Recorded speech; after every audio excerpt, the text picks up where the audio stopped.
Poco después de habernos casado, no pude pasar la Navidad con mi esposa. Al regresar a casa, vi un hermoso vestido en una tienda y le sugerí a ella que si le gustaba, se lo compraría. Mary fue al vestidor. Después de unos minutos, la empleada salió, pasó junto a mí y volvió a poner el vestido en el escaparate. Pregunté a mi esposa qué había pasado y ella me contestó: es hermoso, pero no podemos gastar tanto. Cuando anhelemos experimentar o poseer algo que nos afectará a nosotros o a nuestros recursos, tal vez debamos preguntarnos: ¿el beneficio es temporal o tendrá valor y trascendencia eternos? El responder a esas preguntas con sinceridad nos ayudará a evitar la deuda excesiva y otras conductas adictivas. Cuando somos adictos, buscamos las posesiones mundanas o los placeres físicos que parecen atraernos. Pero como hijos de Dios, nuestros más profundos anhelos deben centrarse en lo que solo Dios puede dar: su amor, su sentimiento de valía, su seguridad, su confianza, su esperanza en el futuro. Les invito a venir a Él y a escuchar sus palabras. Por lo tanto, no gastéis dinero en lo que no tiene valor, ni vuestro trabajo en lo que no puede satisfacer. Que cada uno de nosotros supere las tentaciones al venir a Él y llegar a ser proveedores providentes, temporal y espiritualmente, para nosotros y para los demás. Es mi oración, en el nombre de Jesucristo. Amén.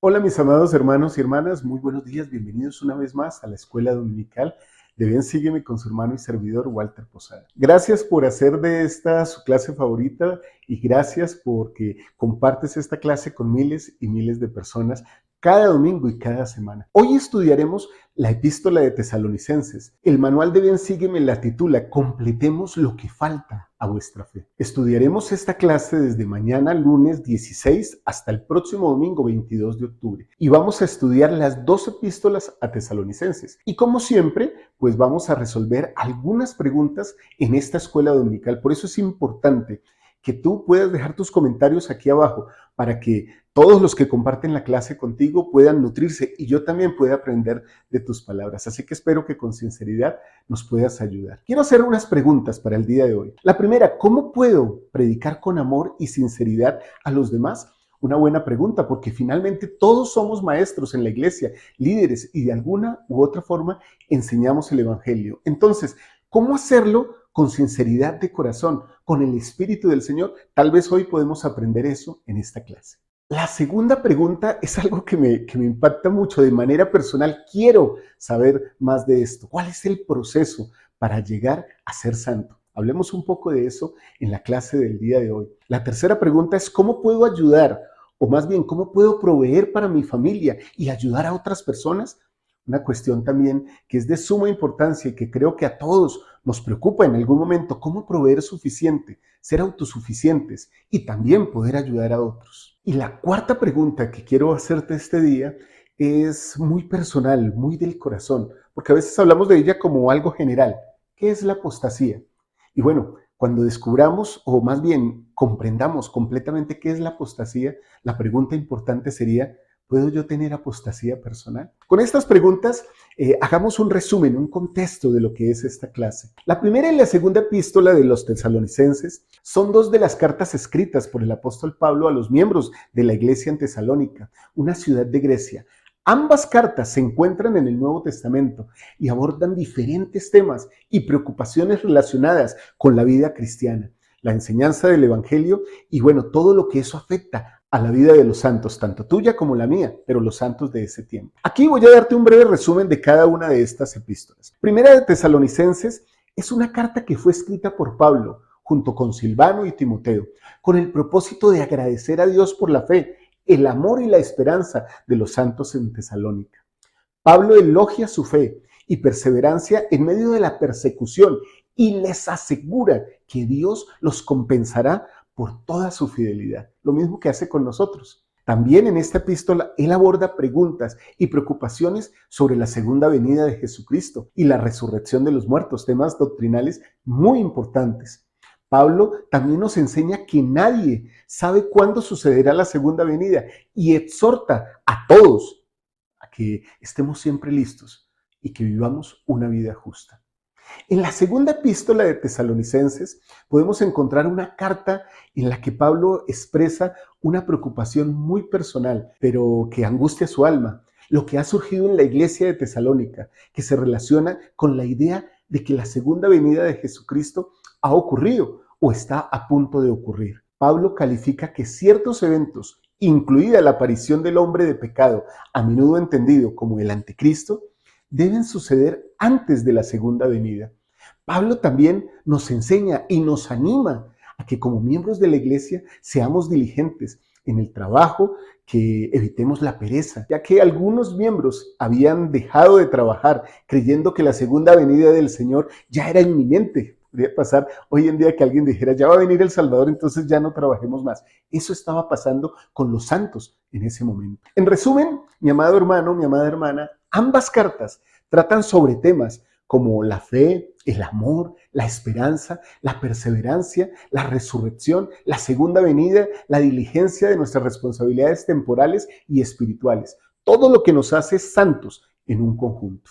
Así que, bueno, con esto creo que estamos preparados para empezar esta clase. Pero hablando un poquito de los santos de Tesalónica, eran miembros de la iglesia primitiva, a quienes el apóstol Pablo enseñó e instruyó, o sea, era su misionero para traerlo a nuestro tiempo. Si hubiera fotos, te veríamos a Pablo con los hermanos de Tesalónica. No tenemos muchos detalles sobre cómo eran específicamente ellos, pero podemos inferir algunas cosas sobre ellos basándonos en las cartas que Pablo les escribió. Del contenido de estas cartas, de hecho, podemos intuir, hermano, que los santos de Tesalónica enfrentaron desafíos y pruebas, muchas, tal vez como nosotros y aún peores. Pablo les alienta a permanecer firmes en su fe, a amarse y apoyarse mutuamente y a llevar una vida digna y pura. También muestra que están ansiosos por entender la segunda venida, esa doctrina que también a nosotros nos llama mucho la atención, ese advenimiento del milenio. Basándonos en esta información, en estas dos cartas o epístolas, se podría decir que los santos de Tesalónica eran personas dedicadas y fieles, que estaban interesadas en aprender y en aplicar las enseñanzas del Evangelio en sus vidas. Y que, bueno, a pesar de sus dificultades, de las dificultades que enfrentaron, se esforzaron por perseverar y por buscar consuelo y guía espiritual a través de las enseñanzas de Pablo y de los otros líderes de la iglesia, más o menos como hacemos nosotros. Tratamos de aplicar todas las enseñanzas del presidente Nelson y de ahí hacia abajo en responsabilidad de cada uno de los líderes que nos presiden. A Pablo le preocupaban también los nuevos conversos, esos conversos que llegaban y esa preocupación que afrontaban, pero no pudo volver a visitarles. Sobre su comportamiento, Pablo pide un informe a Timoteo y éste le responde diciendo que nos dio buenas nuevas de vuestra fe y amor. De hecho, los santos de Tesalónica eran conocidos como ejemplo a todos los que habían creído. Y las novedades sobre su fe se esparcieron por otras ciudades. Qué bonito que algún día se dijera así de nuestro barrio, de nuestra rama, ¿no? El barrio tal es un barrio amoroso, es un barrio lleno de amor, es un barrio que guarda los mandamientos del Señor. Podría pasar con tu barrio, con mi barrio. Bueno, ojalá que así sea y que nosotros seamos parte de eso. Y como en estos tiempos en general, la iglesia era nueva y los santos en su mayoría eran nuevos conversos, Pablo tenía la influencia de maestros falsos entre ellos. Eso que aún hoy en día todavía puede pasar. Su mensaje a ellos y a nosotros es que continuemos completando lo que nos falta a nuestra fe y que abundemos más y más en amor. Ese es el mensaje, hermanos, y con esto creo que estamos listos para empezar a contestar esas preguntas que nos planteamos al inicio de esta escuela dominical. Así que si quieres encontrar la respuesta a esas preguntas, pues te invito a que te quedes aquí en la clase. Recuerda, esta clase la compartimos y después de ella viene el Ven, Sígueme con Liz, que te va a dar mucho más amplitud. Y esta noche, como cada domingo, tenemos la charla dominical donde vamos a hablar más de estos temas. Así que te invito también a que compartas esos contenidos con nosotros.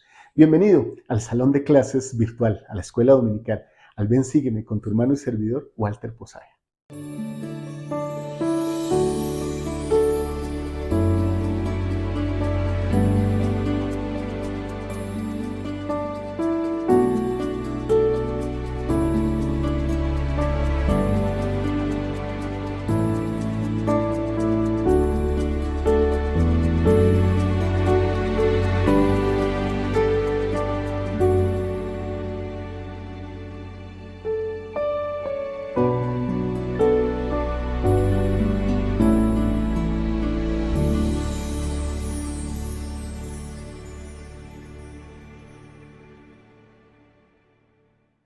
Muy bien, entonces empecemos a resolver estas preguntas. ¿Cómo puedo predicar con amor y sinceridad a los demás? ¿Cómo puedo ser un buen maestro, un buen orador, alguien que predique realmente lo que es significativo del Evangelio de Jesucristo? En Primera de Tesalonicenses, en el capítulo 1, en el versículo 6, nos dice lo siguiente: y vosotros os hacéis imitadores de nosotros y del Señor, recibiendo la palabra en medio de mucha tribulación, con gozo del Espíritu Santo, de tal manera que habéis sido ejemplo a todos los que han creído en Macedonia y en Acaya. Quisiera darte con mucha humildad y mucho respeto algunas formas de enseñar el Evangelio del mismo modo en que Pablo lo hizo.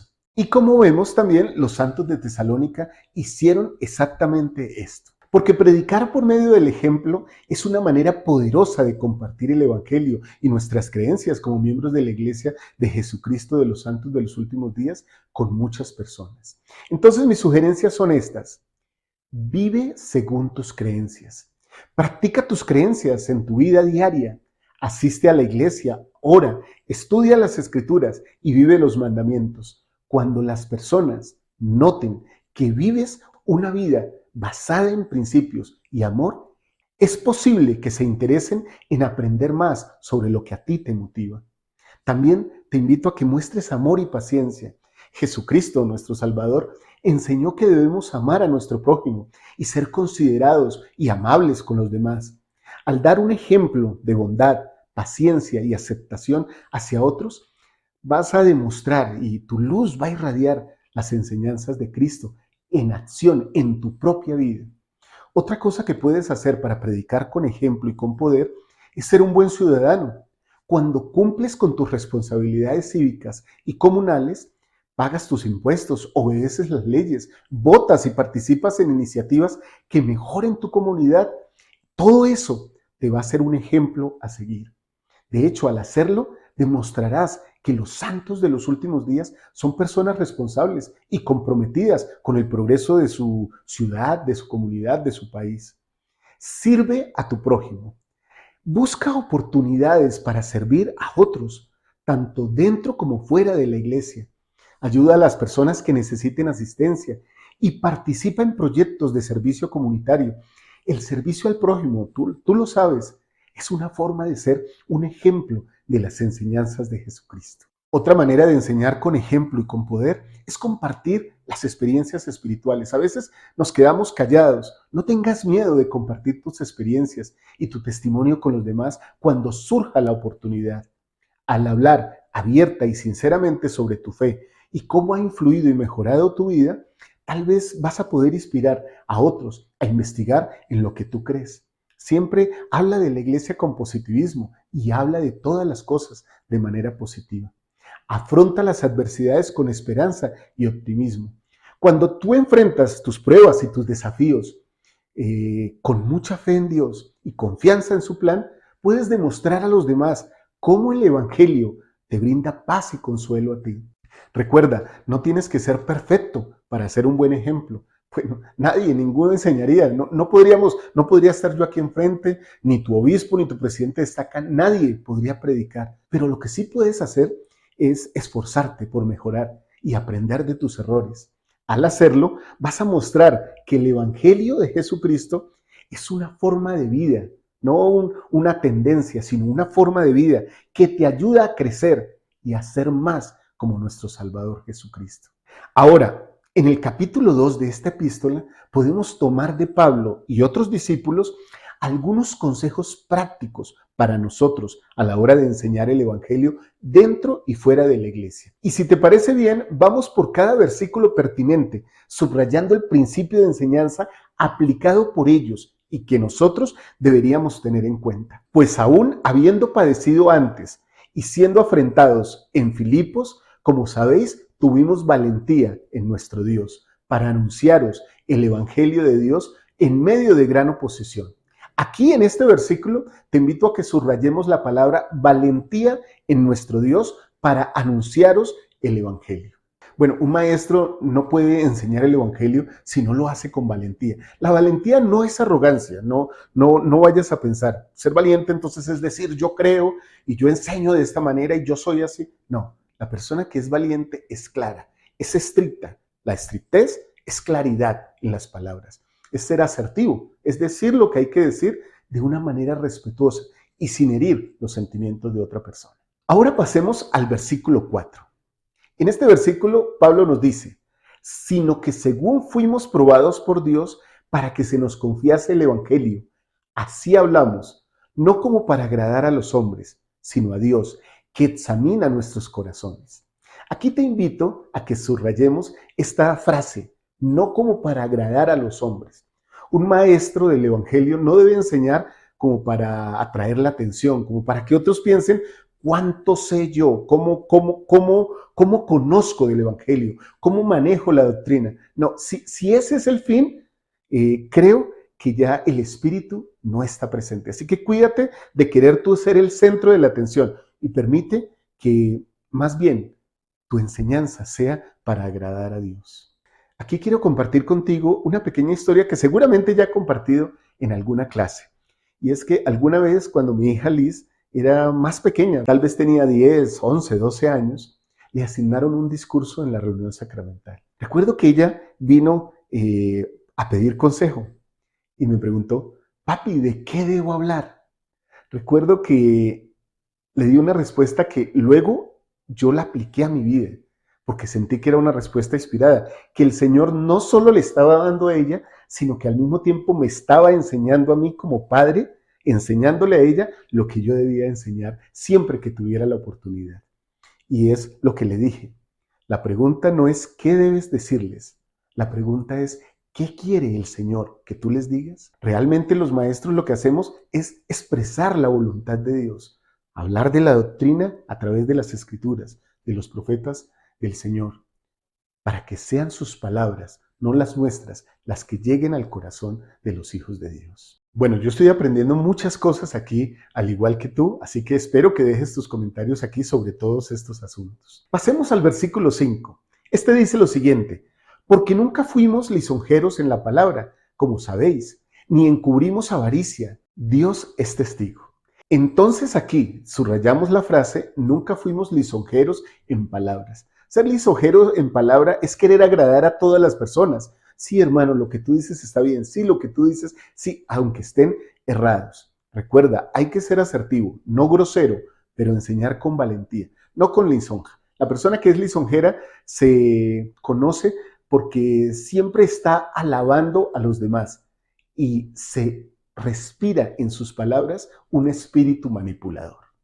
Versículo 6. Ni buscamos gloria de los hombres, ni de vosotros, ni de otros, aunque podíamos seros carga como apóstoles de Cristo. Aquí podríamos subrayar, ni buscamos gloria de los hombres. Cuando se busca gloria de los hombres, lo que se está estableciendo es superchería sacerdotal. Así que evita cualquier cosa de orgullo que creas que vas a enseñar para sobresalir o para impactar a las personas. Ahora vamos al versículo 7, que dice lo siguiente. Antes bien, fuimos afectuosos entre vosotros, como la que cría con ternura a sus hijos. Aquí podemos subrayar la frase, fuimos afectuosos. Hermanos, un maestro que enseña sin amar a sus alumnos o una persona que habla el evangelio sin amor, difícilmente llega. Recuerden que si se enseña sin amor, somos como címbalo que retiñe, ¿sí? O como una campana que no suena, como una canción que no se oye. Así que el amor es primordial a la hora de enseñar el evangelio de Jesucristo. Y saltemos al versículo 10. para dar otro concepto, otro subrayado que nos amplíe más el concepto de cómo ser mejores maestros. El versículo 10 nos dice, vosotros sois testigos, y Dios también, de cuán santa y justa e irreprensiblemente nos condujimos con vosotros los que creísteis. Aquí subrayamos santa y justa e irreprensiblemente nos condujimos. Hay que tratar de ser la clase de persona que dé ejemplo con lo que es, con lo que habla y enseña. Todos tenemos muchas cosas por mejorar, como lo dije hace un rato, pero creo que en la medida en que nos esforcemos, las personas que nos escuchan tendrán menos momentos de crítica y más momentos de decir, es real, siento el espíritu, porque lo que está diciendo este hermano o esta hermana se puede sentir, que no solo lo dice de boca, sino que también lo vive en su corazón. Entonces, hasta aquí repasemos estos principios de vida que cada maestro o persona que enseña el Evangelio debe poseer y desarrollar. Ser valiente, agradar a Dios, no dar o usar lisonja. Recuerda, la lisonja es el acto de dar cumplidos o elogios exagerados, no sinceros, a alguien con el propósito de ganarse su aprobación, favor o beneficio personal. A menudo, de hecho, la lisonja se considera manipuladora y poco sincera. En contraste, un cumplido genuino expresa reconocimiento sincero y aprecio por las cualidades o acciones de otra persona.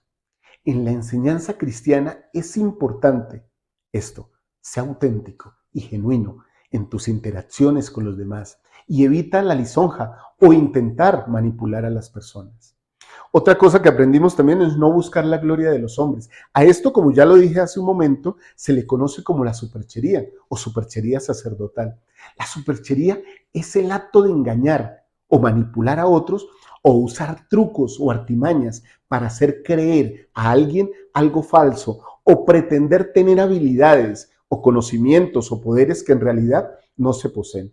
Suele, de hecho, la superchería estar asociada con la estafa, el engaño y la falsedad. En lo que tiene que ver con la iglesia, podríamos decir que la superchería involucraría la explotación de la fe de alguien o tomar ventaja de sus creencias para obtener beneficios personales. Desde la perspectiva de la fe y las enseñanzas de la iglesia de Jesucristo, de los santos de los últimos días, se nos anima a buscar la verdad, a ser honestos y a ser sinceros en nuestras acciones y a evitar caer en esos engaños, en esas supercherías u otras prácticas deshonestas. Otra cosa entonces que nos enseña Pablo sobre la enseñanza es ser llenos de amor o afectuosos. También ser irreprensibles, que es cuidar que todos nuestros comportamientos sean dignos de respeto. Bien, creo que hemos encontrado de manera clara la respuesta a nuestra pregunta. ¿Cómo puedo predicar con amor y sinceridad a los demás? Si tienes comentarios o sugerencias que yo pueda aplicar a mi propia vida y a la enseñanza que comparto contigo, te agradecería mucho. Puedes dejarlas aquí en los comentarios. No vayas a ser demasiado duro que me desanimes, sino que sean las cosas que tú sientes en el corazón, que puedo mejorar yo como maestro y que seguramente tú también puedes mejorar como maestro o como maestra del Evangelio. Muy bien, pasemos a la segunda pregunta de esta clase. ¿Cuál es el proceso para llegar a ser santo? Refiriéndose a la santidad, que es el proceso de ser santos, Pablo solicita de una manera muy tierna y vehemente a los miembros de Tesalónica que no dejen de ser como son y que aún crezcan en su deseo de seguir al Salvador. En la primera epístola de Tesalonicenses, en el capítulo 4, en el versículo 10, se nos dice lo siguiente: y también lo hacéis, así como todos los hermanos que están por toda Macedonia. Pero os rogamos, hermanos, que abundéis en ello, más y más. Qué hermoso esto y qué hermosa esta amonestación, que se convierte en toda una solicitud de un padre del Evangelio para decirles, espero de ustedes más y más. Me parece estar escuchando por lo menos al presidente Nelson e incluso a nuestros líderes generales o locales, solicitándonos ser cada día más y más como Cristo. Y bueno, tal vez puedes estar diciendo, hermano Walter, ¿cómo puedo entrar en el proceso de ser santo o lo que se conoce como la santificación? Yo seguramente te responderé de una manera muy, pero muy sencilla. Seguramente ya me has escuchado decir estas cosas. Aplica la doctrina de Cristo a tu vida. ¿Esto qué significa? Ejerce tu fe, arrepiéntete, bautízate, recibe el Espíritu Santo. Me dirás, todo eso ya lo he hecho. Muy bien, ahora persevera hasta el fin. Los hijos de Lamán hablaron de lo que sucedió con ellos. En el Lamán 3, en el capítulo 3, en el versículo 35, en el libro de Mormón encontramos uno de los versículos de las escrituras que más me encantan. Yo la llamo un clásico de las escrituras. Mira lo que dice: no obstante, ayunaron y oraron frecuentemente y se volvieron más y más fuertes en su humildad y más firmes en la fe de Cristo, hasta henchir sus almas de gozo y de consolación. Sí, hasta la purificación y santificación de sus corazones. Santificación que viene de entregar el corazón a Dios. Qué hermoso versículo. Y nos enseña sobre el proceso de crecimiento espiritual y fortalecimiento de la fe en Cristo. Y es que las personas mencionadas en este versículo ayunaron y oraron frecuentemente, lo que indica que dedicaron mucho tiempo y energía conscientemente a mejorar su relación con Dios. Como cuando uno le dedica tiempo a un amigo. A medida que ayunan y oran, se vuelven más y más fuertes en su humildad y más firmes en la fe de Cristo. Me recuerda las palabras de Pablo de hace un momento, más y más. Estas acciones no solo fortalecen su relación con Dios, sino que a medida que se mantienen humildes y centrados en Cristo, también experimentan gozo y consolación en sus propias vidas. La purificación y santificación de sus corazones, mi amado hermano, mi amada hermana, es el resultado de estas acciones y del proceso de entregarse a Dios.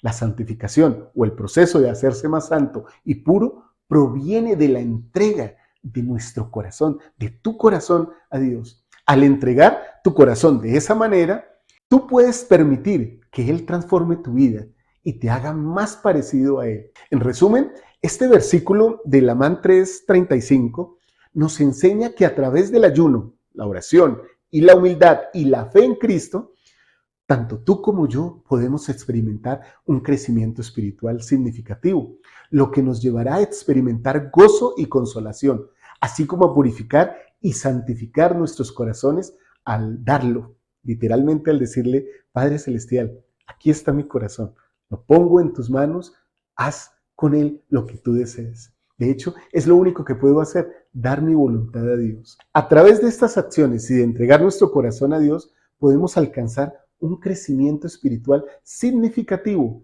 y transformar nuestras vidas. Esto es verdaderamente un mensaje inspirador y poderoso, tanto para ti como para mí. El Evangelio significa transformación. Recuerda esto. Si algo no está pasando en mi vida, si siento que sigo siendo la misma persona y que no hay santidad o conversión, o que en ningún aspecto estoy siendo una nueva criatura, entonces es el momento de reflexionar, de analizar y decir: ¿qué me está faltando? ¿Qué puedo hacer para ser más como Cristo? Muy bien, creo que resolvimos la segunda pregunta. Vamos con la tercera, porque esta clase está muy interesante. Y esa tercera pregunta es: ¿cómo puedo ayudar a mi familia siendo autosuficiente y ayudar al necesitado? Pablo invita a los tesalonicenses y a nosotros a trabajar en nuestros asuntos para nuestro propio sostén y el de nuestras familias.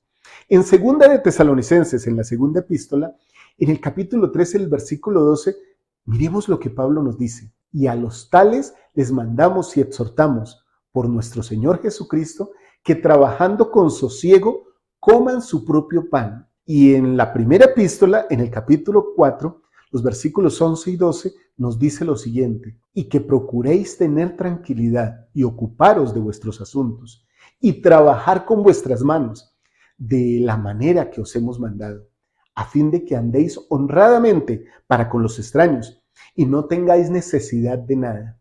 Mi amado hermano, mi amada hermana, trabajar es una bendición. De hecho, por medio del trabajo podemos proveer a nuestras familias, a nosotros mismos, y además desarrollar habilidades que de otra manera no podrían alcanzarse. Desde el principio de los tiempos me impacta eso. El Señor mandó a sus hijos trabajar. Podemos recordarlo por allá en Génesis 3, en el versículo 19, el Señor le dice a Adán y a Eva, no solo a Adán, sino a Adán y a Eva, con el sudor de tu rostro comerás el pan hasta que vuelvas a la tierra, porque de ella fuiste tomado, pues polvo eres y al polvo volverás. Como lo acabo de mencionar, el trabajo es un principio de bendición para hombres y mujeres y para todas las familias de Sion. Y si me permites, quisiera darte algunos consejos para proveer para tu familia y también con los cuales puedes ayudar a quienes lo necesitan. De hecho, de manera muy personal digo esto, y ustedes pueden decir, lo dijo el hermano Walter.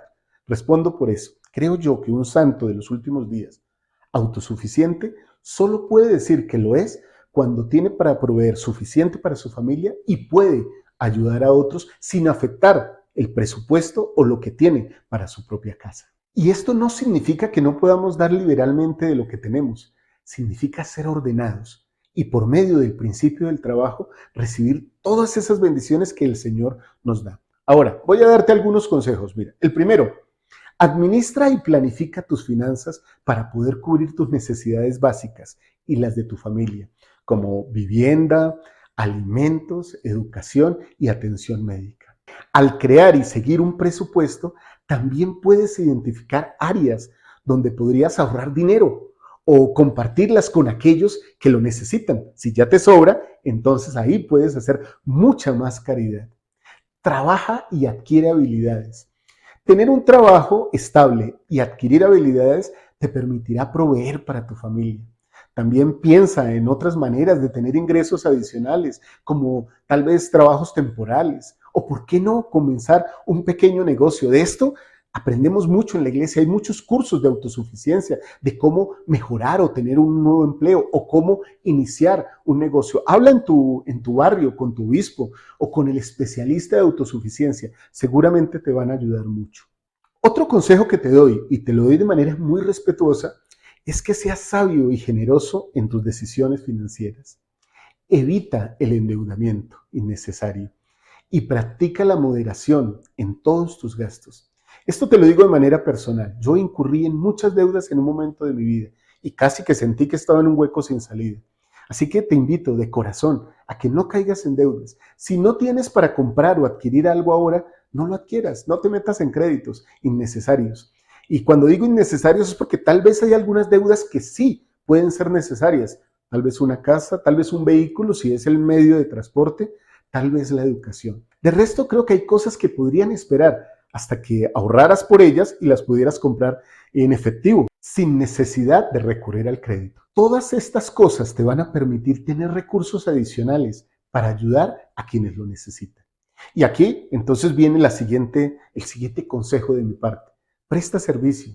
Si no puedes contribuir con tu dinero, tu tiempo y habilidades pueden ser igualmente valiosos. Ofrece tu ayuda en proyectos comunitarios. Las personas necesitan limpiar el parque, arreglar la calle, asear, pintar. Hay muchas cosas que se pueden hacer, ayudar en un hogar geriátrico o en un orfanato. Hay muchas cosas que yo sé que puedes encontrar la manera. De hecho, ese servicio se puede prestar en la iglesia o en organizaciones locales que se dedican a ayudar a los menos afortunados. Y aquí viene un consejo espiritual, que es temporal porque requiere nuestros ingresos temporales, pero que es espiritual porque permite que las ventanas de los cielos se abran. Paga tus diezmos y tus ofrendas. La iglesia enseña la importancia de pagar los diezmos y las ofrendas, lo que permite bendecir a aquellos que lo necesitan a través del programa de la asistencia de la iglesia y otras iniciativas humanitarias que la iglesia apoya. Enseña y establece buenos ejemplos. Comparte con tu familia también y con tus amigos cómo puedes ser un administrador sabio y generoso de tus finanzas y de tus recursos y cómo puedes ayudar a los menos afortunados. Sé que si pagas un diezmo y una ofrenda generosa tendrás la valentía, el ejemplo interno para poder enseñar estos principios. Recuerda que cualquier esfuerzo sincero y lleno de amor por ayudar a alguien que lo necesita enriquece nuestras vidas y nos acerca más a Dios. El Señor, de hecho, mi amado hermano, mi amada hermana, conoce tu corazón y tus intenciones y seguramente te bendecirá en tus esfuerzos por cuidar de tu familia y ayudar a los menos afortunados. Pablo no habló detalladamente de estos consejos en sus cartas, pero dio las bases de la autosuficiencia temporal para cada uno de nosotros en nuestros días. De este principio en especial, tengo un testimonio fuerte, como te lo dije hace un momento, que adquirí, para serte sincero, con mucho dolor y mucha reflexión. Y gracias a mi Salvador Jesucristo, pude arrepentirme de algunas actitudes e incluso comportamientos que me estaban haciendo mucho daño, y también a mi familia. Y afortunadamente, junto con mi Martica y con mis hijos, hallamos el camino de la estabilidad que tanto le habíamos pedido a Él. Pero créeme, en ese camino también hubo lágrimas y hubo dolor, porque no fuimos administradores sabios. Pero como el Señor nos perdona, me perdonó a mí, y seguramente lo seguirá haciendo para que sigamos administrando sabiamente los recursos. Tú también lo puedes hacer. Así que mucho ánimo. Si tienes algún comentario sobre esto, déjalo aquí, para que yo pueda aprender más de ti y otros también puedan aprender de lo que estamos hablando en esta clase. Ahora, si me permites, pasemos a la última pregunta. Y esa última pregunta es, ¿qué es la apostasía? ¿Y cómo puedo yo tener una apostasía personal? ¿Puedo yo tenerla? ¿Realmente puede pasar? Una de las escrituras que utilizamos como prueba de la restauración del Evangelio se encuentra justamente en la segunda epístola de Tesalonicenses, en el capítulo 2, en el versículo 3. Esa escritura dice, no os engañe nadie de ninguna manera, porque no vendrá sin que antes venga la apostasía y se manifieste el hombre de pecado, el hijo de perdición. Esa apostasía universal sucedió después de la muerte del Salvador y luego de la muerte y el sacrificio de los apóstoles y de muchos santos, hasta que literalmente se perdió el Evangelio de Jesucristo en la tierra, de la manera pura y clara en que se había dado, en que se había enseñado. Esto lo conocemos desde que iniciamos nuestro camino en la iglesia, se nos enseñó lo que era la apostasía. Luego de que sucedió todo eso, encontramos en la historia algunos reformadores cristianos hablando sobre esto de manera audaz, y a su modo fueron inspirados y alentados, y también fueron valientes al enfrentarse al mundo y de hecho a su entorno religioso del momento. Por lo menos Martín Lutero nos dice algo interesantísimo sobre lo que él pensaba en su momento que debía suceder. No he procurado hacer nada más que reformar la iglesia de acuerdo con las Sagradas Escrituras. Digo simplemente que el cristianismo ha dejado de existir entre aquellos que debían haberlo preservado. Qué interesante que ya en esos tiempos las personas estaban pensando, personas como Martín Lutero estaban pensando, esto no debe ser así, hay que hacer algo. El Señor nos debe ayudar para poder reformar, para poder corregir el camino que llevamos. Roger Williams, bueno, y su nombre Roger me hace recordar a alguien a quien admiro y amo mucho, dijo lo siguiente: la apostasía ha corrompido todo a tal punto que no puede haber ninguna recuperación de esa apostasía hasta que Cristo envíe nuevos apóstoles a plantar iglesias otra vez. Qué comentario tan interesante. Bueno, esto sucedió con la restauración del Evangelio. Si bien nuestra iglesia no verá otra vez la apostasía, como ocurrió en la antigüedad, todavía podemos apostatar de manera individual. La apostasía individual o personal se refiere a cuando una persona se aleja intencionalmente de las enseñanzas y los principios del Evangelio de Jesucristo, rechazando sus promesas y sus convenios y dejando de seguir y obedecer los mandamientos de Dios. Individualmente, la apostasía personal puede suceder cuando tú o yo, como miembros de la iglesia, dejamos de creer en las verdades fundamentales del Evangelio, o nos alejamos y o desobedecemos los mandamientos y las enseñanzas del Salvador. Es importante que aquí notes que todos experimentamos momentos de duda o debilidad en nuestras vidas. Bueno, estamos en un proceso. A veces pensamos, ¿sí será esto? ¿Cómo puedo saber esto? ¿Esto estará bien? Entonces podemos arrodillarnos. En esos momentos no necesariamente significa que estemos en apostasía o que tú estés en apostasía. Lo esencial es reconocer nuestras dudas y debilidades y trabajar para fortalecer nuestra fe en Jesucristo y su iglesia. Si estás preocupado por la apostasía personal, te animo a que te acerques a Dios a través de la oración y la lectura de las Escrituras para buscar fortaleza en tu fe. Y también que puedas buscar la ayuda de tus líderes. Podría ser útil, de hecho, hablar con tus líderes, con tu obispo, con tu presidente de rama, con tu presidente de distrito, tu presidente de misión, tu presidente de estaca. Yo sé que ellos están dispuestos a ayudarte y apoyarte en tus esfuerzos por mantener la fe y vivir el Evangelio de Jesucristo. De hecho, te digo, creo que hoy día es más común la apostasía personal que cualquier otro mal que esté atacando la iglesia. No permitas que eso suceda en ti. No permitas que el alejamiento te haga sentir distanciado tanto del Señor que creas que ya no tienes razón para volver. Siempre necesitamos del Señor. Si en estos momentos estás débil o estás triste, tal vez sea una buena ocasión para acercarte a tu líder, al Señor en oración, en ayuno, pedirle que te ayude. Yo sé que esos momentos de debilidad no son una apostasía general tampoco y no deben permitirse llegar hasta allá, pero recuerda esto, una persona que tiene una adicción al alcohol generalmente, y siempre lo dirá, inició con una pequeña copa. Cuando no leas tus escrituras un día, tal vez te estás poniendo en riesgo de un alejamiento total. Ten en cuenta estas cosas que te he compartido de manera sencilla y de manera respetuosa. Mi testimonio bueno es que nos mantengamos cerca. Cuando estamos cerquita, sentimos el calor divino de la compañía de nuestro Padre Celestial, sus brazos, su cariño, su amor tierno a través de nuestro Salvador Jesucristo. Qué hermoso es estar cerca de Él. ¿Por qué alejarnos? Ahora, si me permites, te quiero invitar que terminando esta clase veas el Ven, Sígueme con mi amada hija Liz y que esta noche me acompañes en la charla dominical. Y piensa en unión con tu familia, cómo puedes servir y predicar el Evangelio de mejor manera. Hay muchas herramientas, como los manuales de enseñar a la manera del Salvador y el manual de predicar mi Evangelio, que te darán muchas sugerencias y te enseñarán muchas técnicas eficaces de enseñanza y aprendizaje. Piensa también en esto. ¿Tienes un presupuesto? Trata ese tema como familia, ese tema de los asuntos temporales y familiares que les tienen preocupados.